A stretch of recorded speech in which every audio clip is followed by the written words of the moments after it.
ഇനി മഷ്റൂമൊക്കെ വാങ്ങുന്ന സമയത്ത് ഈ രീതിയിലൊന്ന് ട്രൈ ചെയ്ത് നോക്കിക്കോ കേട്ടോ. ആദ്യം തന്നെ നമുക്ക് ഇത് നല്ലപോലെ ഒന്ന് ക്ലീൻ ചെയ്തെടുത്തിട്ട് ഈ രീതിയിലൊന്ന് കട്ട് ചെയ്തെടുക്കാം. നമുക്ക് ഇഷ്ടമുള്ള രീതിയിൽ കട്ട് ചെയ്യാം കേട്ടോ. ഇനി കുറച്ച് ഉപ്പും മഞ്ഞളും കൂടെയുള്ള വെള്ളമാണ് അതിനകത്തേക്ക് ഇട്ട് കുറച്ച് നേരം വെച്ച് കൊടുക്കാം. ഒരു പാൻ അടുപ്പത്ത് വെച്ചിട്ട് ചൂടാകുമ്പോൾ വെളിച്ചെണ്ണ ഒഴിച്ചു കൊടുക്കുക. ഏലക്ക, ഗ്രാമ്പു, പട്ട ഇത് മൂന്നും ഒരു 2 സവാള ചെറുതായിട്ട് അരിഞ്ഞതും കൂടി ഇട്ട് കൊടുക്കാം. ഏകദേശം വഴന്ന് പകുതിയാവുന്ന സമയമാകുമ്പോഴത്തേക്കും നമുക്കിതിനകത്തേക്ക് കുറച്ച് കറിവേപ്പിലയും അതേപോലെ തന്നെ ഇഞ്ചിയും വെളുത്തുള്ളിയും കൂടെ ചതച്ചതാണ്. ഇത് രണ്ടും കൂടെ ഒന്ന് ഇട്ട് കൊടുത്ത് നല്ലപോലെ ഇതിൻ്റെ പച്ചമണം മാറുന്നത് വരെ ഒന്ന് നമുക്ക് ഇളക്കി കൊടുക്കാം. ഇനി ഇതിനകത്തേക്ക് കുറച്ച് ചിക്കൻ മസാലയാണ് ഏകദേശം ഒരു 1.5 ടേബിൾ സ്പൂണോളം ഇട്ട് കൊടുത്തിട്ടുണ്ട്. അതേപോലെ തന്നെ ആവശ്യത്തിന് കുറച്ച് മുളക് പൊടി ഇട്ട് കൊടുത്തിട്ടുണ്ട്. പിന്നെ കുറച്ച് മഞ്ഞൾപ്പൊടിയും കൂടെയാണ്. എന്നിട്ട് ഇതിൻ്റെ പച്ചമണം മാറുന്നത് വരെ നമുക്കൊന്ന് ഇളക്കി കൊടുക്കാം. കുറച്ച് മല്ലിപ്പൊടിയും കൂടെ ചേർത്താൽ കുഴപ്പമൊന്നുമില്ല കേട്ടോ.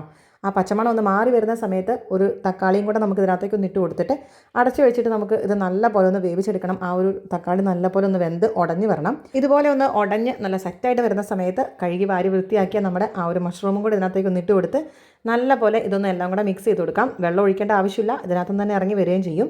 ഇനി ആവശ്യത്തിനുള്ള ഉപ്പും കൂടെ ഒന്ന് ഇട്ട് കൊടുത്ത് 5 മിനിറ്റ് അടച്ചു വെച്ച് വേവിച്ചാൽ നമ്മുടെ അടിപൊളി മഷ്റൂം റെഡിയാണ് കേട്ടോ. കുറച്ച് മല്ലിച്ചപ്പും കൂടെ ഇട്ടാൽ പൊളിയാണേ.